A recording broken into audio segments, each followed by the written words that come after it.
Salvete discipuli.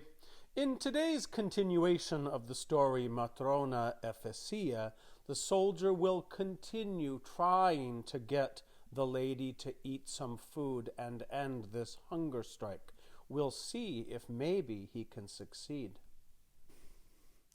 Coipitque hotari lugentem, ne perseveraret in dolore supervacuo. And he began. Remember, que means and. Coipit is an irregular verb that only exists in the perfect tense. So, and he began, what he began to do is going to be continued with an infinitive. This infinitive ending here, it looks like the ending of a passive infinitive. In fact, it's a deponent, and so it'll have a passive form. A little while later in our reading, we're going to have an actual passive infinitive come into play. So, and he began to urge. The direct object of the infinitive hortari is the present active participle lugentem. So our author has done this a lot, using present active participles as nouns. So he began to urge the mourning one, that is to say, the woman. Now, what he began to urge her to do is rather to not do something, okay? So nay means lest or so that not, okay? So what he began to urge her not to do was not to persevere, so that she might not persevere. Persevere in what? Persevere in dolore supervacuo, in empty grief. He's basically telling her, look, yeah, your husband died. It's sad, but, life is for the living. So he's trying to get her to just move on and eat some food so that she'll be okay. At illa laceravit vehementius pectus, ruptosque crines super corpus iacentis imposuit. At illa. So at is a synonym of said. So but that one. Okay. Now as an adjective, illa would mean that. So if you said illa puella, that girl. But if as a standalone word, you can say that one, or you could even have just said she. But that one did what? Laceravit vehementius, more vehemently cut.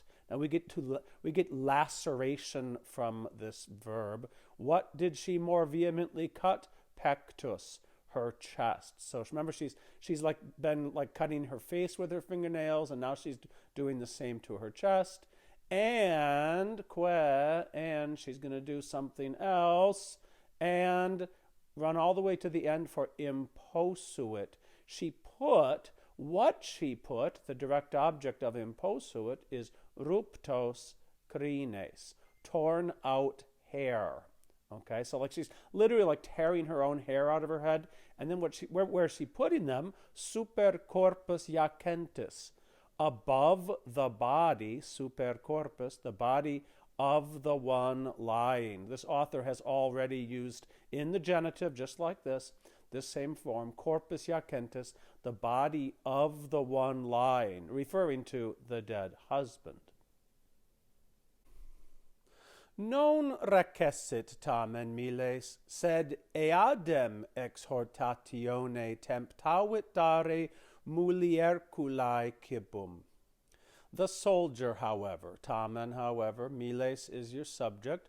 What did the soldier not do? Non recessit. The soldier, however, did not depart. So he's trying to convince her. She's fighting it, but he's not giving up. He does not leave. Said, eadem exhortatione, with the same exhortation. So this is an ablative ending. The word eadem, the ablative part of it's actually in the middle. Okay, so you add the suffix dem to forms of is, ea, id, and it means the same. So with the same exhortation, temptavit, he tried to give. What did he try to give? The direct object is kibum. he tried to give food. And then you've got a dative indirect object here. He tried to give food to the little woman. Now, mulier means woman, from which we get the Spanish word mujer. But this little, like this mulier kulai, okay, this was the same little ending. Remember when we turned kena into the word snack? You basically have what we call diminutive endings here. So he tried to give food to the little woman. Itaque mulier aliquot dierum abstinentia sica passa est frangi pertinaciam suam et replevit se cibo. And so the woman, itaque mulier, and so the woman, now she's going to be described by the adjective sica. Sica means thirsty, okay? She's thirsty. What is she thirsty from? Here's going to be the ablative. She's thirsty from abstinence, meaning not eating or drinking anything. How long has she been thirsty from abstinence? Aliquot dierum, abstinence of some days. Now we're going to have passa est here. This is the perfect tense of the deponent verb patior, which means to either suffer or also to allow. So here it's going to have the meaning allow. So she allowed. Now the direct object, what she allowed, is going to be pertinaciam suam, meaning her determination. She allowed her determination. Frangi is a passive infinitive. So frangere would mean to break. To create the passive infinitive of that declension, you remove the ere and you add an I. So frangi means to be broken, passive infinitive.